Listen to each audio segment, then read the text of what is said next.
Welcome back to the old switcheroo. We're talking gaming retro with Mike and Jaymo. I'm Mike. And I'm Jaymo. Today we are tackling a topic for the episode episode number 3 that I am calling Mustachioed Quarter-Munchers. We are going to be, over the course of this podcast, trying to play and critique every retro game available to people who are subscribed to Nintendo Switch Online. There's over 200 of them, so we've divided them up into little subcategories. And specifically, this one is Arcade Puzzler, but I had to come up with a clever title than Arcade Puzzler, so I came up with Mustachioed Quarter-Munchers. And Mike, I'm just going to guess you already have a problem with the title. Am I right? I mean, yeah, I do not think that there's mustaches on most of these. We're going to get to that, I promise. So the 3 games we're talking about is Mario Brothers on the NES, Dig Dug 2 Trouble in Paradise, also on the NES, and BurgerTime Deluxe on the Game Boy. So Mike, any prior experience with any of these games? So Mario Brothers, I have played at some point in time in some form, and I'm not sure what. And we should clarify right out the gate, this is not Super Mario Brothers. This is not the game that most people think when they think of Mario Brothers. This is the arcade puzzle game where your goal is to just clear a single screen of enemies. So you played it, you can't really put your finger on where. What about Dig Dug or BurgerTime? Well, to look behind the curtain, this was on the spreadsheet as just Dig Dug, and I was excited. I know. And this is Dig Dug 2, Trouble in Paradise, which feels like a subtitle that came out of the 80s, like in a comedy movie. Yeah, you're not wrong. I mean, not a comedy movie part, but it is a subtitle from the 80s. So I thought I was well prepared for that one because I really like Dig Dug. Right. And we will get to why that was not preparation for this game.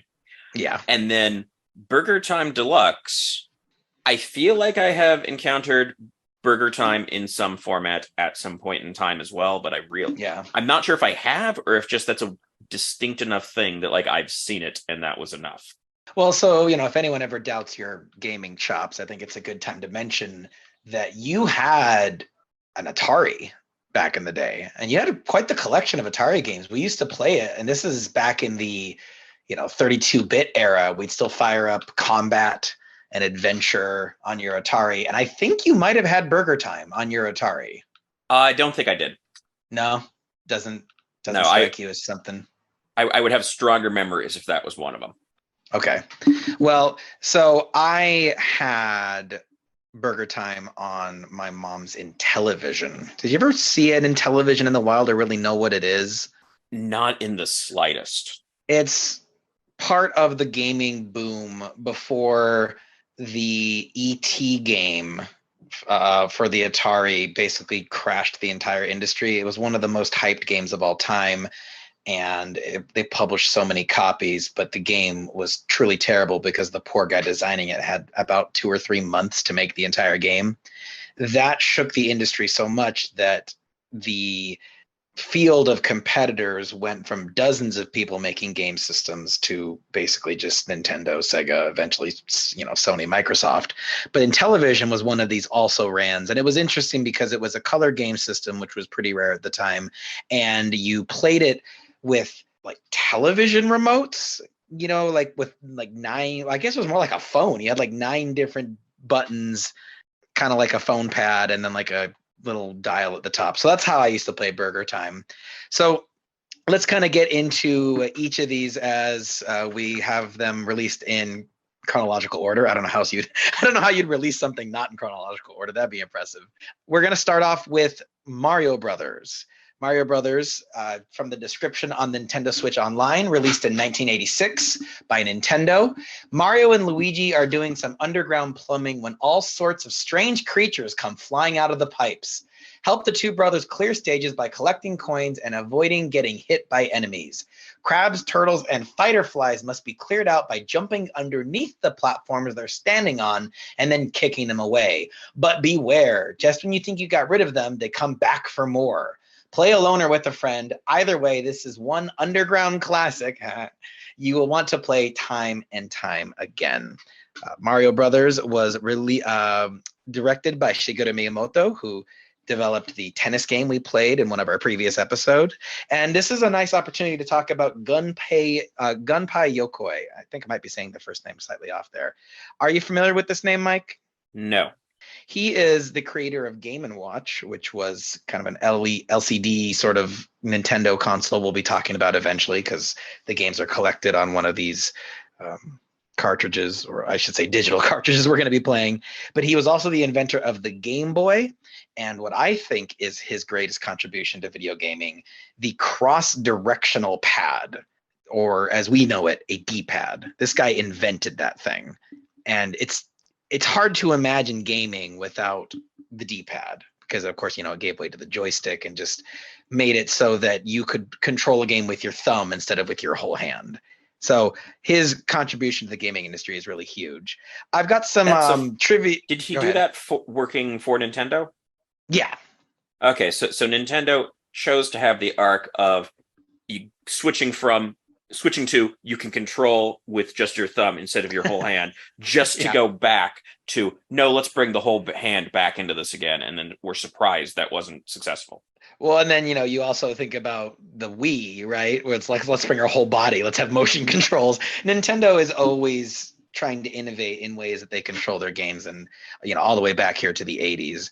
So for our trivia section, knowledge is power, superpower, we've got some trivia here for you, Mike. I tried to stay away from things that I think most people know, but I wanted to mention that Mario's first appearance is a little different than I originally thought of it as. It's pretty common knowledge. Do you know what Mario's first game was? I had thought it was Donkey Kong. Right, it is Donkey Kong. Now, he was known as Jumpman in that game, but I was surprised to learn today in researching for this episode that in Donkey Kong, Mario was not a plumber, he was a carpenter, which, when you think about it, that makes a lot more sense, because that level's game design, or that game's level design, I should say, it's like you're on a construction site. And I'm Donkey surprised he wasn't a Cooper. Wait, what do Coopers do? Coopers make barrels. Oh, I feel like I knew that in the back of my head. Well, so my source listed as carpenter, but I mean, Cooper does kind of make a lot more sense and almost plays into the whole Koopa Troopa sort of thing. So when there's a whole alternate lore that they could have gone with here. Every episode you mentioned that there's some fan game in the works or alternate lore. Yeah, what if Mario made barrels instead of unclogging toilets? So when designing Mario Brothers, which was, of course, a pseudo sequel to Donkey Kong, Shigeru Miyamoto thought to change his profession to a plumber because it better matched the setting of this game's piped levels. And interesting enough, he thought the overalls and the mustache made him think plumber. And overall, sure, but do you associate mustaches with plumbing at all? I mean, I don't not associate it with them. I mean, at this point, the case may well be that I associate it with plumbers because of Mario. 100%. So, do you know who Mario's named after? This is the story that it's like a landlord. Yes. So this is from a 2018 obituary printed in the New York Times. The name of Nintendo's mascot changed from Jumpman to Mario when Nintendo of America's landlord, Mario Segali, I hope I'm saying that right, burst into a staff meeting demanding rent. And I like to imagine that they offered to name the character after him because they didn't have the rent that day. I'm totally making that up, but I think it adds a little juice to the backstory. And do you think their previous landlord, Mr. Jumpman, was disappointed? Mr. Jump. Okay. All right. Take it easy there. Let's leave the Jumpman family alone. I'm sure they've been through a lot. And so do you know, if I had to ask you, if you had to guess, why turtles? Why were turtles the central antagonists of this game? I mean, they're well known for being in sewers. Are they? I thought that was just a Ninja Turtles thing. Wait a minute. I think my world just got a little larger. Was Ninja Turtles a thing because there were already turtles in sewers? I was just going for the Ninja Turtles joke. Oh, okay. You let me go on for a while on that one. So I thought you might figure out that. Nah. So turtles were the essential antagonists of this game because of the mechanic of the game. In fact, I'll go to a screenshot here I took during my playthrough. The main, in fact, really the only way you combat enemies in this game is you have to travel to the level below them and then jump up, punching the ceiling, which sends the opponent standing on that platform flying up and then onto their back. And then after they've been knocked over in this way, then you can run into them and kick them off the stage. So turtles were the central antagonist because Shigeru Miyamoto thought that a turtle is an enemy that you could only defeat from below. So this like makes sense for the gameplay mechanic. And that's funny for two reasons to me. Is one is that Koopas are like such an icon in the Mario franchise. And so it's funny to think that if not for this exact gameplay mechanic, it would have been like some other animal. But do you know what I find funny about this assumption that we have to make it turtles because you can only defeat turtles from below? Do you see the humor in that logic? Yeah, because everything after this, you distinctly defeat them from above. Like, I think I died pretty quick in this because I thought that could work. How many times did you have to stop yourself from jumping on a Koopa? It's like it's ingrained in us.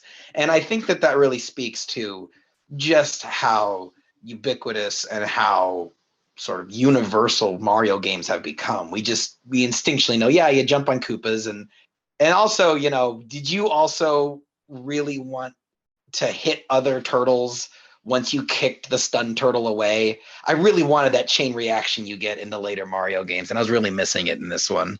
I was hopeful that was going to work because I was not doing well. I needed anything that was going to give me an advantage.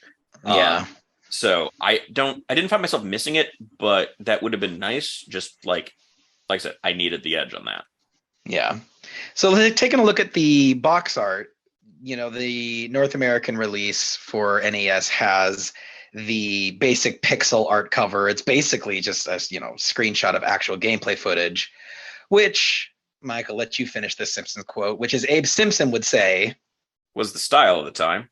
Yes! Oh, that was unrehearsed. I alley-ooped it. You got it. Yes. This is just like the tennis cover where it's just, picture of the gameplay. And although, to that point, I would like to point out, because we just discussed the turtles can only be killed from below or whatever. And clearly here you see him about to jump on a turtle. Yeah. So you don't realize it, but how many other covers are of the main character about to die? About to die, and also like low-key giving bad advice to the person about to play the game. I mean, death usually is. Yeah, sure. No, not in every game. So then we have the Atari, which is just also really interesting, to see a Mario game on a system that's not a Nintendo system. This is before Nintendo was strictly exclusive with their IP. And I like the Atari cover. I don't know about you, but I love when games show you, what you're going to be doing in it. And Luigi creeps me out, but other than that, I mean, I think Luigi's creepy in this cover because he just looks exactly like Mario. It doesn't look like Luigi to us. It looks like Mario cosplaying as Luigi. Yeah, it's definitely that. Like, it's not like this isn't some weird uncanny valley. It's just that's supposed to be Luigi. That's not what Luigi looks like anymore. And I also find it funny, and I don't know if it's from this cover, but there's a little detail about the cover that kind of gives me a chuckle. Do you see it? It's kind of there in the center. No. Look at their caps. Can you not see it on your screen? I mean, oh. It's their names written along the brim of the cap, Mario and Luigi. And it's almost like, I don't know if you were a kid and, you shared clothes with siblings, but like when you wanted to mark something as yours, you'd like write your name in Sharpie on the brim. And, this would eventually, this concept would become the M and the L on their caps. Which, in a sense, doesn't make sense from that origin because they're already sorting it out because Mario wears his trademark blue and Luigi is in his trademark green. But I like, though, you say trademark blue, but Mario's cap is red, by modern definitions. And then it's even stranger that on the North American box art, he's got blue on blue. It just looks so wrong to me. He's wearing denim with a denim undershirt. Like, come on, that's too much blue. That's as my wife would call it, when I wear too much blue, I look like Leonardo the Blueberry. I look like Leonardo DiCaprio mixed with the blueberry. So come on, Mario, too much blue. So what was your impression playing the original Mario Brothers arcade game? Actually, I'm just gonna say, now that I think about it, that looks less like Mario on the Nintendo cover than it does feel like it's really a game starring David Crosby from Crosby, Stills, and Nash. Oh, I wish I got your reference. I would really love to alley-oop your reference like you did to mine, but that's a musician, right? Yes. Okay. I only know that because of the Metalocalypse episode where they're wow, stumbled through that word. The Metalocalypse episode where Nathan Explosion and Squizgar are teasing Murderface, kind of taunting him, saying he can't write a song. He's like, okay, let's go Simon and Garfunkel. And then Squizgar's like, yes, Crosby, Stills, and Nash. He's like, why am I always two people? Okay, this was just an excuse to do my Metalocalypse impressions. Mike, talk about Mario Brothers. Get us back on topic here. What do you think of this game? First of all, I'm very bad at this game. Okay.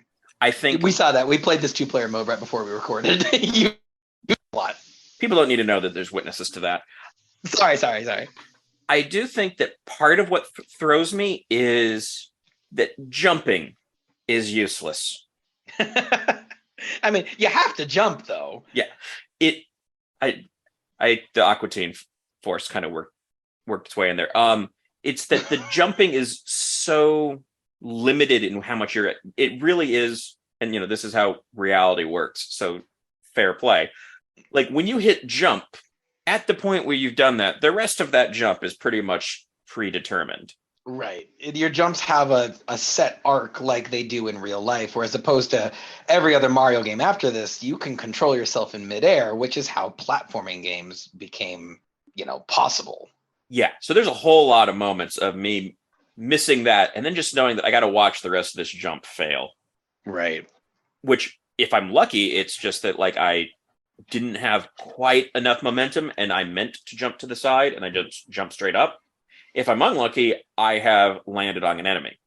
Now, I find it interesting that you use the word momentum because that's one of the things I liked about this game and maybe it's because you couldn't control your jumps, and when Mario is running and then you need to do an about face and run away because an enemy is coming right at you, he sort of skids a little bit as his momentum shifts from one direction to the other. And in later levels, when the Freezies show up, those are the ice enemies. Did you get to those? Not a chance. Oh, you were really bad at this game. Well, I shouldn't criticize you that much because, again, for those of you who aren't aware of the premise of the show, Mike is trying to be a retro. Mike is trying to game retro. I'm going to get that straight one of these days. And by that, it means that whereas I am going to use save states and rewind functionality while playing the emulated games on Nintendo Switch Online, Mike is going at it as if he was in the 80s, which means that he doesn't save unless the game lets him save. He doesn't restart unless it's baked into the game. So I probably would have struggled a lot if I hadn't been rewinding to retime my jumps. But when things work out well, when you flip an enemy just in time so that it obstructs the path of a different enemy, and then a coin bounces off that enemy and into you, and you're just sort of jumping around and dodging and weaving, it feels really cool. It feels out of control, I think, in kind of a fun way. I think sometimes it can add to a sense of danger if you can't control your character super well. I know this is a bizarre comparison, but it makes me think of the first Resident Evil games because you didn't have full control over your environment, and so it added some tension. It is weird that you can basically compare a rail game to be a game that's sort of off the rails. Yeah. More or less. And certainly the momentum stuff, I get, it's more just that was a tough thing to be good at. Yeah. It just didn't click with you is what you're saying. Yeah. Yeah. I may have gotten better in time. I always forgot to use the POW block. So at the very bottom of every level, and that's definitely one of the, if we're talking about Joy Pros versus Joy Cons, one of the cons of this game is that the level layout never changes. There's a slight difference in texture where it's ooh, these are blocks versus these are pipes. And I think one of them makes it look like they're made out of wood. It's the same level layout. So the only variation from level to level is what enemies come out of the pipes at you. but there's only 4 types of enemies. And there are 99 levels in this game, or as this game calls them, phases. But in doing my research, I came to learn from people talking about it in forums, there's actually only 14 levels that the game loops through over and over until you reach 100. And Mike, do you know what happens when you beat this game and you beat phase 99? Let's go with you start back at level 1. Yeah, start back at level 1, which was an arcade thing back in the 80s. But it's just not even a congratulations, not even a sound cue. It's just like they hadn't programmed that. This was purely just a Quarter-Muncher designed to just entertain you. And I mean, I found the game kind of addicting. That was just it. Goodbye and good luck. I found it addicting until I realized that it wasn't really going to change that much. There were definitely some cool parts of the gameplay. I like that since you have to hit the enemy from below, there's sort of a satisfying sense in like setting a trap. You're sort of laying in wait to flip an enemy over. And then once an enemy is flipped over, they're stunned, but their stunned body will now deflect oncoming enemies. So you can now use them as like a shield. And I just thought there was kind of a lot of nuance to a game that I thought was pretty simplistic. I easily had the most fun playing with you. How did you think the 2-player mode compared to playing it by yourself? I do find it fascinating that I don't think this game ever decided if 2-player was meant to be versus or co-op. Like you can't kill one another, but you can ruin this for one another. Yeah. And it's separate scores. Yeah, your scores are separate. And, since the game doesn't really have an ending, I don't really think it has much draw outside of being competitive. You versus me, let's see who can get the high score. But even then, though, like you said, that's so easy to accidentally kill each other. If we were playing versus, what would you think? Who would win? Whoever survives longer or who has the higher score? Because those are different things. Oh, I'm imagining that in versus, you should actually be able to jump up and hit the person above you, and then they end up flipped upside down for a little bit. That would actually be kind of a rad little death match. Because one of the things I like about this game is it has, I always just called it Pac-Man mechanics, but I guess the exact term is wraparound, where if you run off the right-hand side of the screen, you'll reappear on the left-hand side. It's like the whole thing is like a cylinder and you're just running around the outside of it. And, same thing goes for your enemies. So it'd be amazing to be trying to sabotage your opponents, flip them upside down, stun them just right before a crab comes and gets them. But, alas, it was not to be. And, my cons, like you said, the controls can be a bit unresponsive. Level nail never changes and there's not a whole lot of incentive to beat the game. So did you have anything else to say about this game before we go to the next one? Yeah, I'm gonna forewarn, there's gonna be a theme here called Mike has other games that are like this, but he likes better. Okay, so what game would you recommend? I'm guessing, we'll jump the gun a little bit. Or maybe we should save that for our recommendations. Do you want to save that for our Nintendo versus NintenDON'T? I'm going to keep it relevant to this because this is stuff that I don't think is on Nintendo, but this is just other arcade games that I enjoy more that this reminds me of. Yeah. Just the feel of this makes me feel like this is a lesser Joust. Right. So Joust, for those unfamiliar with it, it's kind of like this where you have like platforms that are set and you're riding around. It's such a cool premise. I mean, I just want to see a movie made out of Joust. You're riding around these on top of these ostriches and like they can fly. Now, I don't know. I mean, real ostriches, they can fly, right? No, they can't. Good Lord, they can't. They're giant. Well, okay. I said that wrong. I meant like prehistoric ostriches. Like at some point, like they evolved to lose the ability to fly. I mean, yes, when they became so big they couldn't. So you ride around on ostriches that can fly, and you have you joust with what's that called, a lance? Yeah. And your goal is to fly into other riders and peg them, and the sense of momentum is much better. You control every flap of your little steed, and I would agree that Joust is a better game than this. There's still the momentum kind of things, and it's still sort of you have to come at the enemy from the right way. Right. But like, and it very much has that wraparound screen thing. So it is I am going very fast one way, picking up speed. And I think because it's a little bit more open, this felt like I was hitting into things a lot more than I wanted to, because you're very limited in where you can change levels. Yeah. And you have to time those jumps just right. Whereas Joust is a little bit more of, you can be good at it or you can be very good at it. But it didn't quite feel just like it failed or it didn't. Yeah, Joust, to play Joust in games more like that, it feels more like a sport. Whereas this is sort of like, I don't want to say luck of the draw, but you're definitely in less control of what's happening in a bad way. Yeah. Well, so let's move on then to the second game, or what might be the most disappointing game for you, because when we're planning out this podcast, we're trying to divide up all 200 some games into little episodes for your guys' enjoyment. And I honestly thought this was Dig Dug. Dig Dug is kind of a pretty beloved arcade game. There's a screenshot of it for you, where your goal is to dig, and you dig down and you have to use your oxygen tank, which I assume you're using to breathe underground. It is also a weapon. You can spear it into enemies and then pump them full of air until they pop like a balloon. And there's also rocks wedged into the soil, and if you dig underneath the rock, it can fall and crush you or an enemy if you trap them properly. It's a pretty recognizable game, I would say. You said you were a fan of Dig Dug. When did you, or where did you play it? Oh, I'm fairly positive I played this as the arcade version. Yeah. I think I played it additionally on something else, but I played this as an arcade game.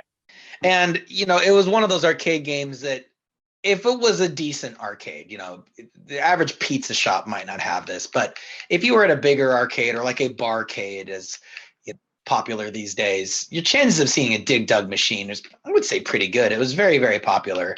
Let me read the description, however, for today's game, Dig Dug 2, released in 1986 by Bandai Namco. We've talked about them before. They are the ones who released Tekken and Elden Ring. And the description reads, help Dig Dug rid the island of vacation-crashing intruders. Dig Dug has decided to take a vacation on a remote island, but the Puka and Fygar won't give him a chance to rest. In each round, clear out the enemies by inflating them until they burst or by digging up traps for them to fall into. But be careful that you don't get too close to their attacks or fall into your own traps. Now that, to me, Mike, sounds like a description of Dig Dug. Like this, especially the second part about like making your enemies fall into traps. You don't do that in Dig Dug 2. You can set traps, but they're not falling. I guess they're falling into the trap in the metaphorical sense, but they're not physically falling down pits. I mean, you're falling into water. Right.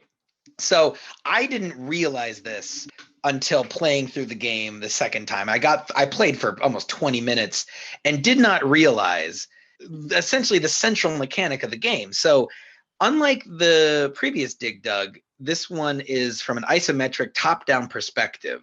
And there's a screenshot right here of what one of the levels kind of looks like. And you can still use your oxygen tank to spear enemies and inflate them and pop them. But there's also these stakes wedged into the ground that you can use to create fault lines. And like if you look over on the left-hand side of the screen, you see, the fault lines are like little black lines running across the map.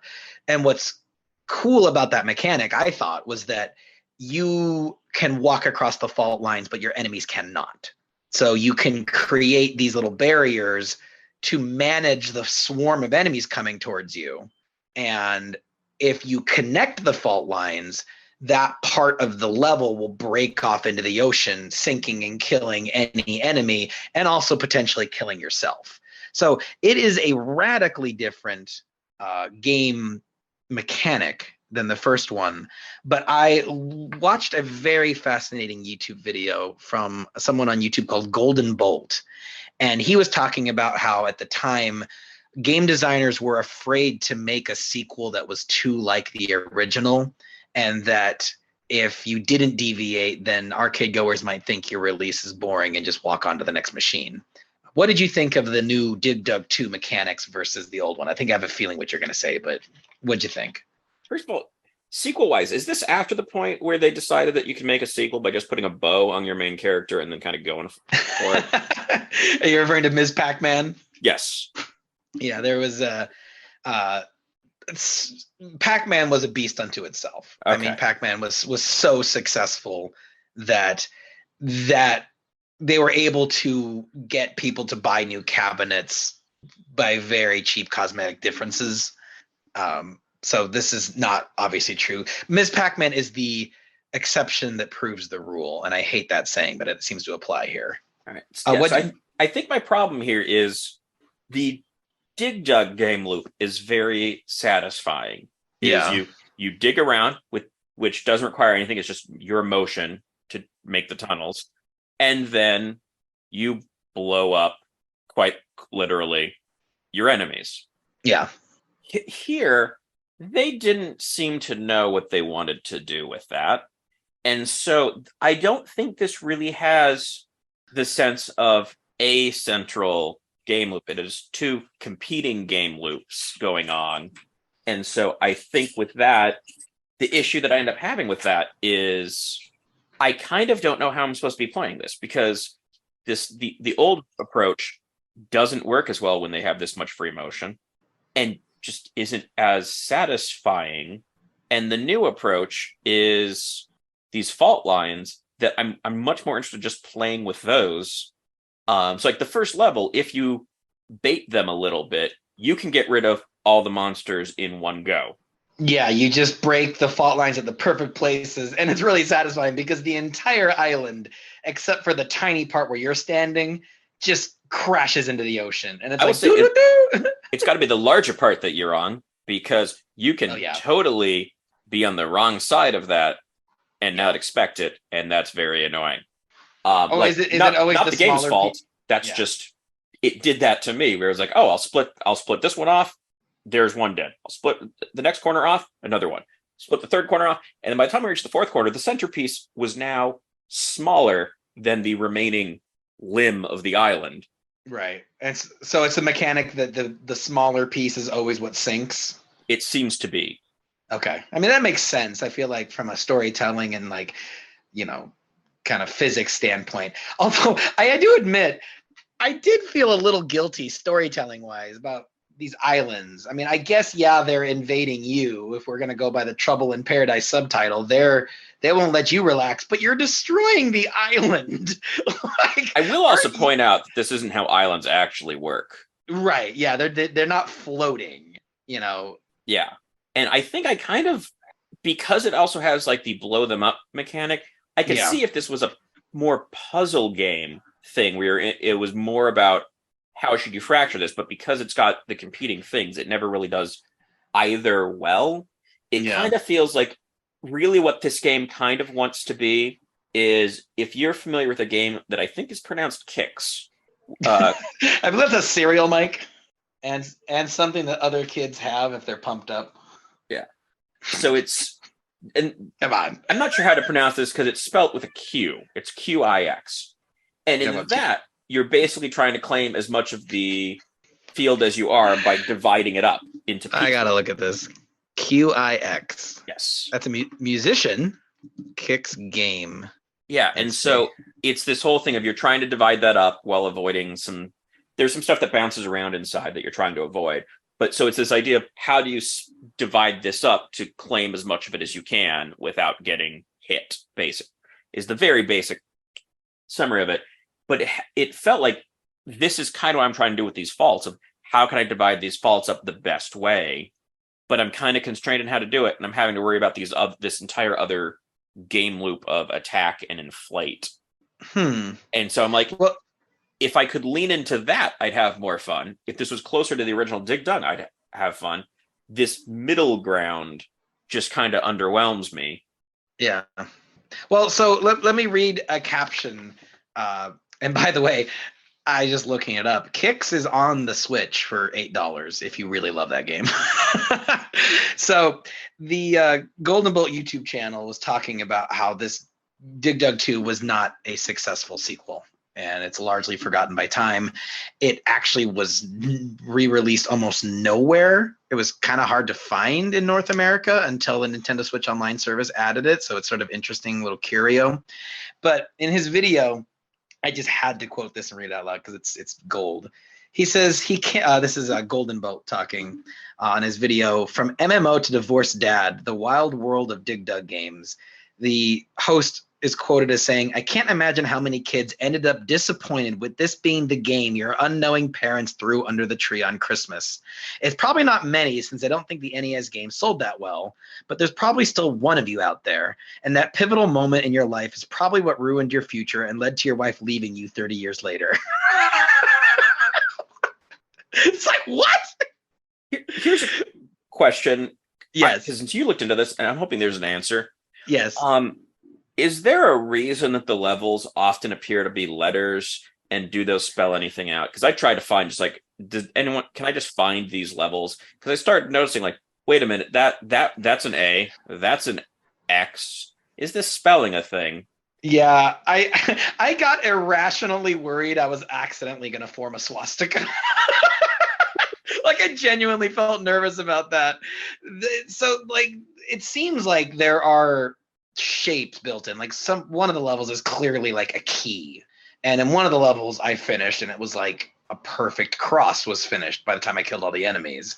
So I don't know. I didn't find that in my research, if there's some logic or pattern to, what the levels are made to look like. Okay. I wasn't sure if that's just letters or easy shapes, or if that actually was something going on here. Yeah. The other thing I'm wondering if you found, did you have much suicide in your game? As in accidentally falling into the ocean? As in what looked like very purposeful jumping into the ocean by the enemy? Oh, no, I didn't. Okay, I had this and I had this actually happen, I think 3 levels in a row for reasons I don't understand. Where it's like I would be down to the last one, and then I would be off on one part of the map, and it would just jump off the side. And the level would end? Yeah, and it would be over, because it's like it would just kill. And I'm like, I don't think you can even fall off. And I'm watching them, I'm winning levels clearing levels because they're jumping off the side. That's weird, because one of my joy pros of this game was that I liked this mechanic where when a level starts to run long, you hear this little alarm go up, and in all the other games I play, or not all of them, but most games, arcade games with a timer built in, it's meant to keep one kid from hogging the sticks, right? They want other players to get a turn to pay them a quarter. But I liked how this game didn't just have a timer where you die. When their level ran too long, the enemies got more aggressive and faster and came at you, at a higher clip. So I don't know what you did to make them just off themselves, but that seems very counter to good arcade game design. Because then you're keeping... The first time it happened, I was like, that was strange. And then it happened like the next level. I'm like, the heck is with this? Yeah, that's very strange. Well, I'm bummed you clearly didn't vibe with this one. I liked it. I liked it a lot. I actually enjoyed the sort of competing mechanics of using the fault lines to kill enemies versus your oxygen tank to inflate them and kill them. I found myself having a wide variety of ways to approach any given encounter because, for example, let's say I don't have time to get to a fault line and crack it to make a barrier. I can spear the enemy just to stun them. And if I can isolate an enemy, I can keep hitting that spear button and pump them up. And I'm always a big fan in games where you have to mash a button frantically, to run faster or punch harder, in this case, inflate. I just found the mechanic of making the enemies fall into the ocean, destroying huge chunks of the island all at once, and inflating them to kill them. I was like, I have like all these different methods to defend myself, to come at them.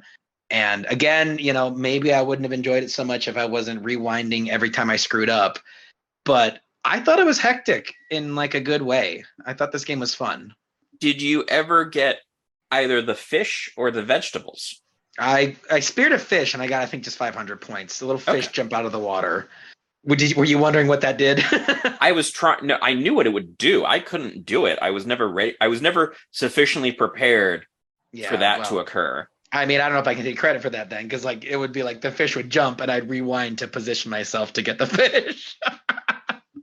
And then like the candy bars or whatever. I think it's also just points, right? Yeah, it's just points, but it's only after you've dropped 3 pieces of land into the ocean. Right. Okay. Well, so let's talk real quick then about a couple interesting things about the lore here. We never mentioned the cover art, although there's not a ton to say about it. It's just kind of very sort of generic arcadey, box art design. The Japanese one shows you more what the game actually looks like. But what I thought was worth mentioning is that this subtitle, Dig Dug 2 Trouble in Paradise, Trouble in Paradise is the official subtitle of the game, but it only appears on the North American box art. It's not programmed into the game, and it's not in any other version of the box art. It's just this one sort of isolated incident that sort of stuck. When was that added to that? Is that original to it? Or just because I see that that's copyright 1982 and 1989. Are you looking at the image right here? Yeah. Oh, you know what? I'll be honest. I'm not sure. Maybe Trouble in Paradise was added later. Really what I want to know is who ripped off who, because in the late 80s you also have Revenge of the Nerds for something, Nerds in Paradise. Oh yeah, the whole In Paradise trend of 80s titles. Yeah. Yeah. Well, so that brings me to your beef with the title of the episode, which was, let's remind our listeners, Mustachioed Quarter-Munchers. So Dig Dug 2, Mike, was such a departure that it struggled to find success of the first game, which led game designer Yasuhito Nagaoka to create his own sequel to the series without Namco's blessing. And it was really a gamble because he spent a lot of time and a lot of the company's money developing this game that he didn't get permission to develop. He went all the way to test audiences and beta testing, and eventually presented this completed game as Dig Dug 3. And Namco thankfully liked the game, but they didn't want to call it Dig Dug 3. They wanted it to be its own series, which is called Mr. Driller. Does this guy, are you familiar at all, or have you seen Mr. Driller around? I don't think I have at all. This just looks strange. So it's, if I don't think I have a screenshot here, but if you want to Google it while I'm talking here, it's very similar to the original Dig Dug, except the difference is that instead of the goal being to dig around and kill all the enemies, your goal is to dig around to the bottom of a stage. And so it's sort of like Tetris in reverse. Tetris, you're trying to keep things from piling up. Mr. Driller, you're trying to dig down to the bottom without getting taken out by an enemy or accidentally crushing yourself. And so Mr. Driller was canonically connected to the Dig Dug series in a Nintendo DS game called Dig Dug Digging Strike. And so this is the Dig Dug protagonist, real name Taizo Hori, which, in Japan, Mike, are you familiar with how you say names differently in Japan? No. You say the last name first. Oh, so you wouldn't, right?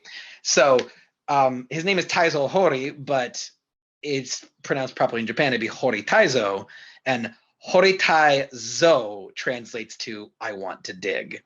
And this guy is canonically the father of Mr. Driller, and our hero Taizo Hori in the game is now a divorced conspiracy theorist desperately trying to convince people of his own relevance and former glory. He saved the world multiple times in Dig Dug 1 and Dig Dug 2, but nobody remembers it or knows what he's talking about. And not even his son respects him. I just think it's so funny that you take this character that was sort of forgotten to the sands of time because the sequel was such a departure, and you make him sort of a deadbeat, irrelevant, older character. I'm not surprised a character that has a history with pukas is not being believed. Oh, I'm not smart enough to get your reference. I don't know if you should explain it though. I don't know. I will choose to. In the Jimmy Stewart movie Harvey, where he has an imaginary giant rabbit friend, as it's described, that character is the rabbit is a puka. Okay. That he talks to, and everyone else thinks he's crazy. This is a deep cut. I mean, it's a fairly classic movie. It just, but yeah, and so there is a little bit of, and then this has the pukas as a totally not rabbit shaped weird little blobs with goggles. Oh, you're referring. Yeah, I did. Okay, those enemies are called pukas. Yes. And so then is the dragon Fygar? Yes. I guess that fire dragon Fygar. Okay, all right. I get it now. Okay, I forgot. I forgotten the name of the enemies, which are essentially like the Goombas of Dig Dug.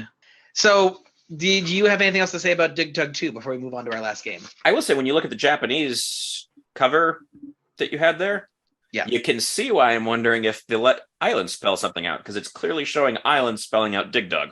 Yeah, 100%. I wish I had an answer for you. I could make up one because people love to do that on the internet, but I'm not going to. Okay, so let's go to our final game, BurgerTime Deluxe. BurgerTime Deluxe. Let me go to the description on the Nintendo Switch online Gameboy server. So Gameboy was added earlier this year, and this. Actually, all these games, I just realized, can be accessed at the basic subscription level.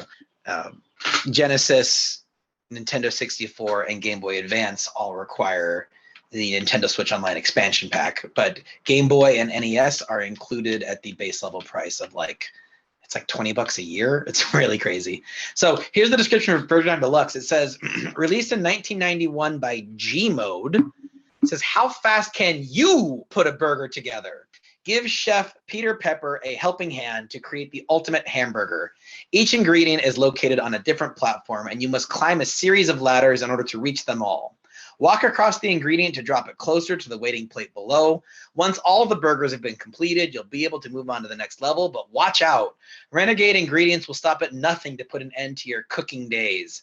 Dodge them, stun them using pepper, or drop a hamburger ingredient on top of them to stop their chase. If you run out of pepper, look for more to appear around the screen at random, and collect bonus foods like coffee, chocolate, and fries while you wait. It's a non-stop food fight in this classic arcade game. And I don't know, it's just funny that it's like, oh, it's non-stop food fight, but while you wait, you can collect these power-ups. That doesn't sound like non-stop. Let me give you some trivia here about BurgerTime. It was published worldwide by Data East, which we will meet again when we do our Joe and Mac episode of Magical Drop 2.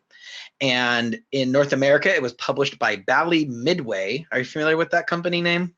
Didn't they do, is it California Speed or something like that? Yeah, they did a lot of things, Mortal Kombat, a lot of pinball games, Tron, Pac-Man, and the Journey games. If you the band Journey had a game. And this was totally thinking a different Journey game and was like, I'm surprised they had anything to do with that. Yeah, Journey is also an amazing game on the PlayStation 3 and PlayStation 4. And, there was also a game based on the band. 2 of them, actually. I need those. Yeah, I mean, it's pretty ridiculous. If I say that it looked like a game from Clarissa Explains It All, would you get the visual I'm talking about? I would get that and be more intrigued. Yeah, you got to look into this later. The last time I played a game that was based off of a band, it was awesome. So was that Revolution X? Yes. Yeah, that game ruled. So BurgerTime, bringing it back to BurgerTime, was originally released on the Deco cassette system, which was innovative in the arcade industry because it allowed arcade owners to swap out a cassette out of the machine instead of replacing the entire cabinet. Because as you can imagine, takes a lot of physical labor and a lot of cost to swap in an entire arcade machine. Now, you kids listening, you might not know, but arcade machines, it's like, imagine a slot machine in Vegas, but with a screen on. So the Deco, was a real big innovation, but according to this article I read on 8bitcentral.com, the tapes wore out within months of purchase. And so it really made it impossible for arcade, owners to invest too much in this system. And there was 50 games released for the Deco. BurgerTime is basically the only one that has survived in any sort of capacity. It just was not a very good catalog. And let's talk about the cover since I have him here. I love the Game Boy cover. It's super early 90s, colorful, looks like a cartoon. You have all the different enemies, the sour pickles and the mean sausages and the fried eggs. And the character's actually doing what you do in the game. He's dropping giant pieces of hamburger to the lower levels to kind of create it. What do you think of this kind of cartoony cover we're looking at here? That reminds me of like the cover of every board game that was advertised on TV in like the 100% mid-90s. Absolutely. Yeah, definitely. In fact, if you were to actually look up the chef from Peanut Panic, it's pretty much the exact same design. On the other hand, the Japanese cover is quite strange in that it's just a young lady. What would you guess her age is, Mike? Let's just say 20, because that's not the thing I'm looking at all. I would guess she's maybe 10 to 12 years old, and she has a hamburger, and she's got kind of a coy little look on her face. And are you looking at the hamburger in the bottom right corner? Yeah, I am. And the fact that the hamburger has a tongue as if it's a mouth? Yeah, super strange, which is not anything like that. Never happens in this game. The hamburger is not an enemy. The hamburger is the goal, or the hamburgers are your weapons to drop onto enemies below them. So super, super strange. Got some trivia here for you. It was said that game designer Akio Nakamura came up with this concept for BurgerTime while eating a hamburger and thinking about the process of making it. Mike, I have something to say about that. I'm wondering if you can guess what it's going to be. I mean, the fact that he's thinking about the process implies he doesn't understand how it's made, which explains a lot. Okay, that wasn't what I was going for, but that's funny too. In this game, you play as a tiny a tiny chef, and you need to run across the pieces of the hamburger and knock them down to the level below it. So like if you run across the top bun, then the bun will fall onto the tomatoes, and then it can set off a chain reaction. The tomato falls onto the patty falls onto the bottom bun. It's like, did this guy make hamburgers by running across? It even occurred to me as a kid playing this game that this is incredibly unsanitary. You're essentially cooking with your feet, right? I think there's also the question of, are the villains necessarily things you want to be eating? Like, is that good? Is the burger better? Because, like, you can kill them that way. But, like, if I found out you killed a fly that happened to be in your kitchen while making the burger, I would not go, good job, have 100 points. I would ask Right. for a new burger. Absolutely. And, I didn't even think about it until you just mentioned it, but perhaps the reason that the food is like, the antagonist is that you have only one way of killing enemies in this game, and that's dropping giant pieces of hamburger onto them. So, maybe we're led to believe that if I squish the fried egg with the cheese, for example, well, that burger now has fried egg between the patty and the cheese, right? Like, I just made that hamburger freaking delicious. Have you ever had a hamburger with a fried egg? No. Oh my gosh, you are missing out. Okay, so my favorite burger, and I want to know yours, by the way. My favorite burger of all time is a place called Cheeseburger in Paradise. There's one in Oahu and there's one in Vegas. Was that a sequel to Cheeseburger, which had a totally different gameplay?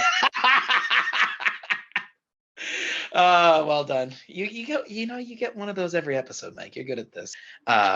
Cheeseburger in Paradise, though, Hawaiian cheeseburgers are truly phenomenal, and you don't even need to go the whole teriyaki pineapple route. Just whatever you get at Cheeseburger in Paradise. Oh, my mouth is watering. What's your favorite burger? You're a burger boy, right? You like burgers. I mean, I do, but almost all the time, that burger is a plain burger with just ketchup. Oh, you don't go for like the frilly, like the new stuff, the hip new thing. Oh, we've got kale on this one. No, I go very plain with them. The one exception I make on that, because I tried it because of where I was, and it was amazing, was on the big island of Hawaii, where actually it was a slice of grilled pineapple and a slice of grilled Spam on a burger. I've heard of the grilled Spam. I've never tried it. Because I hated Spam as a kid. Like my dad would always whip it out to make a Spam sandwich. I could have vomited. I thought it was disgusting. Sorry, Pops, if you're listening to this. But so you like fried Spam or grilled Spam? Certainly in that form, it was delicious. Okay. Tangentially, that is also how I discovered that Hawaii has mongoose, because I was eating and some weird thing ran by and it was like, hey, what the heck was that? It's like, oh, that's a mongoose. I'm like, since when were those wild in Hawaii? And those were introduced there. I would not have known that either. A good tip. Now we know Yeah. to look for it. So yeah, I don't know where else to fit this in, but I just want to talk about the commercials I made you watch. Pause this right now, everybody. Go to YouTube and just look up BurgerTime in television commercial. We will put links in notes if we figure out how to do that. There we go. Yeah, click the link below. It's creepy. Like one of those things that has this couple drive up to a fast food joint and they place their order, and then through the speaker system, you hear the chef begging for help as it cuts to the inside of the restaurant and he's being chased around. And the cartoon one, kind of similar premise, not quite as disturbing, but I loved the puns. The game is said to feature food that constantly disagrees with you, including hot dogs with a taste for revenge, eggs that don't turn over easy, and truly sour pickles. I'm like, okay, someone had fun making this. Good on you. On the second one, I also kind of enjoy the music that it's got going with it. It's like Burger Time. Like everything had to have a theme song back then. Can we talk about this cutscene? Can you see this on the screen? I totally forgot this was even there. But this game starts off with a cutscene of, a rival restaurant owner, the owner of NintenDON'T, sending a sausage to come and get you. And what's weird to me about that is like, are donuts and burgers in competition with one another? Like, I've never been craving a donut and got a burger instead. You know what I mean?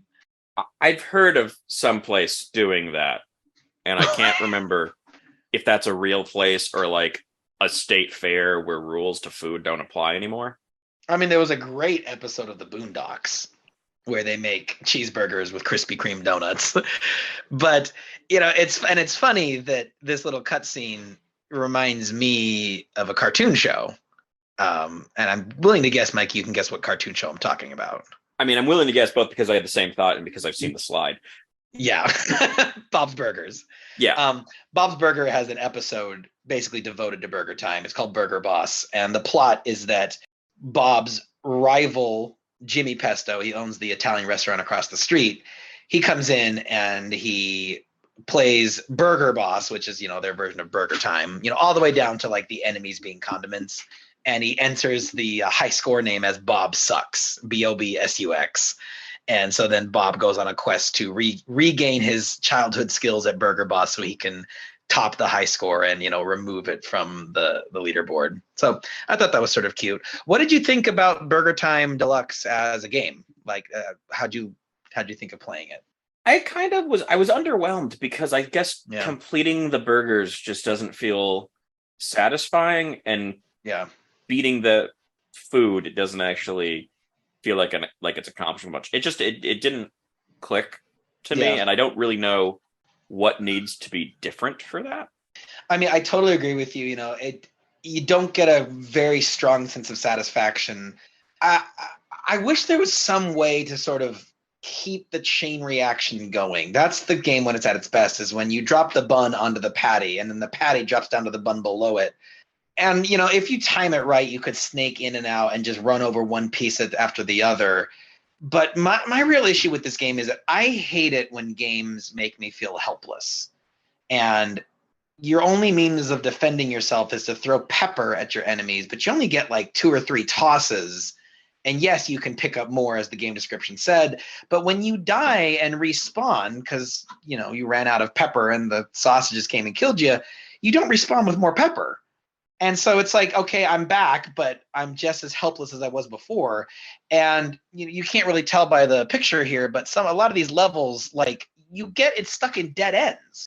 There's shelves with just one ladder leading to it and a big piece of burger. So yeah, I go down there, I get the piece of burger, but now there's an enemy coming down the ladder and there's nothing to do but wait for death.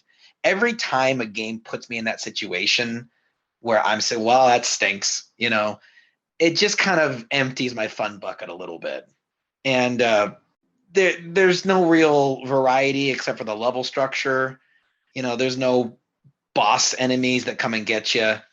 Underwhelmed, I think, is the perfect word for it. Yeah, and I think there's probably an element of this that, because it does exist, is this in color might have been a bit livelier. Yeah, so And it's funny sort you of the mention trade, that. yeah, and sort of the trade-off is, okay, well, yeah, this is only in black and green, I guess. Is that what I'm call that? The Game Boy, yeah. Well, it's really just in black, and the green is the color of the screen. I mean, yeah, usually when things are in black and white, they didn't print them in white. So, okay, well said. and kind of the trade-off you're making there is, okay, this is going to look less great, but it's portable. But I am playing this hooked up to a TV, so it's kind of it's now lost its one advantage in that trade-off.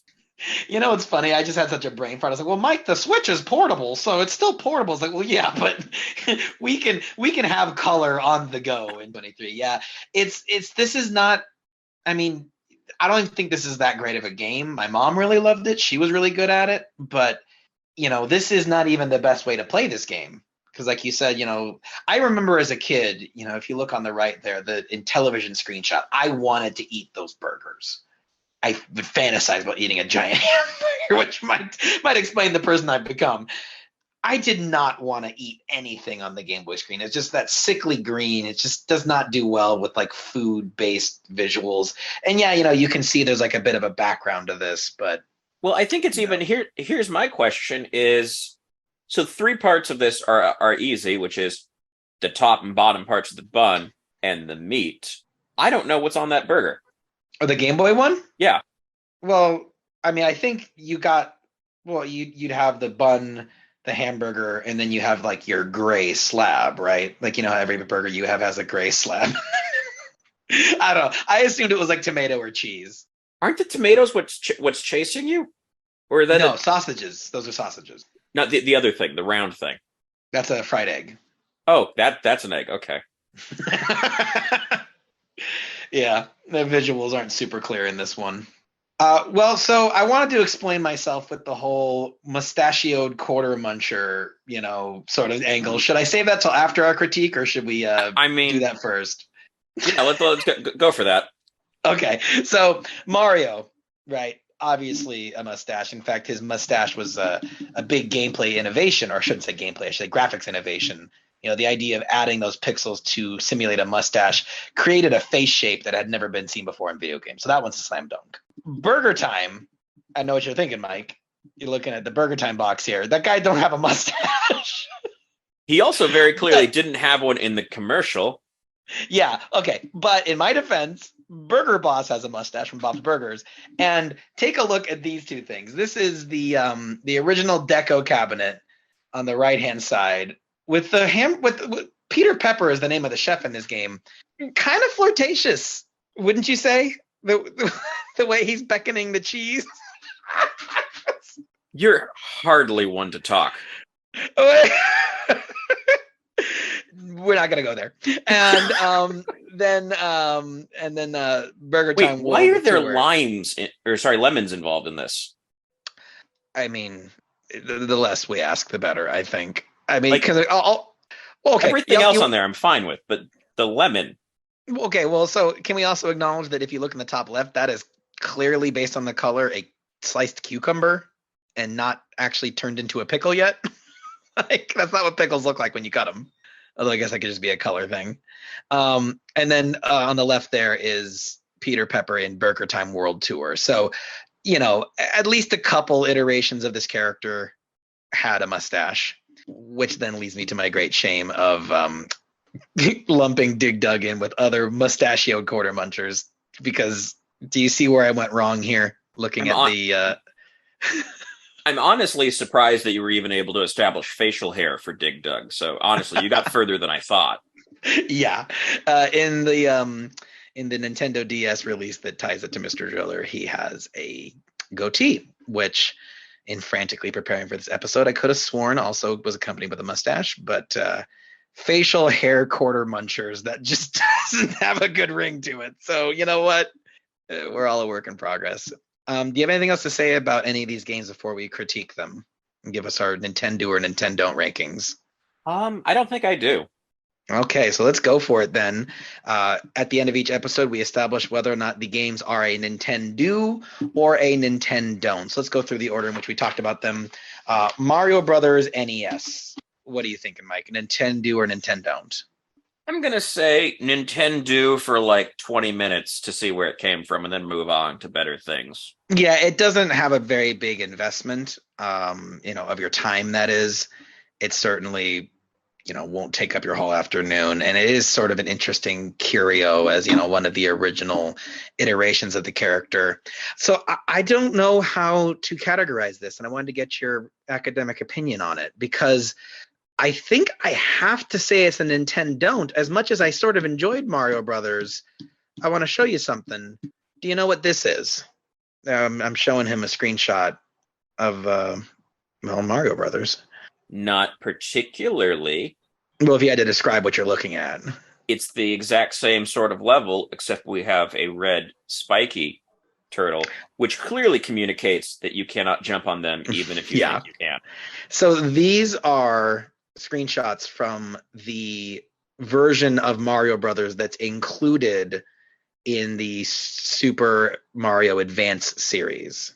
They re-released Mario 2, Mario 3, and Mario 4, and every one of those cartridges came with a remake of Mario Brothers. And the graphics are better, the sounds are better. There's a run button, there's a crouch button, which I can't really figure out the purpose of. Fireballs. And it has I don't know if it actually got me under, but I'll definitely try that.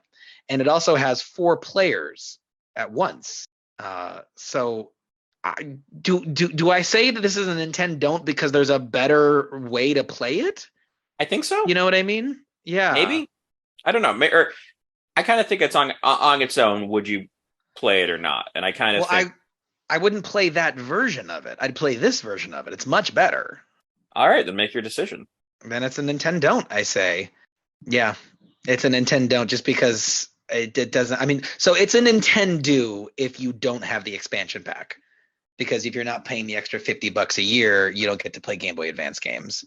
But so yeah, it's a Nintendo, but just know there's a better way to play it if you just go to the Game Boy Advance and select Super Mario Advance.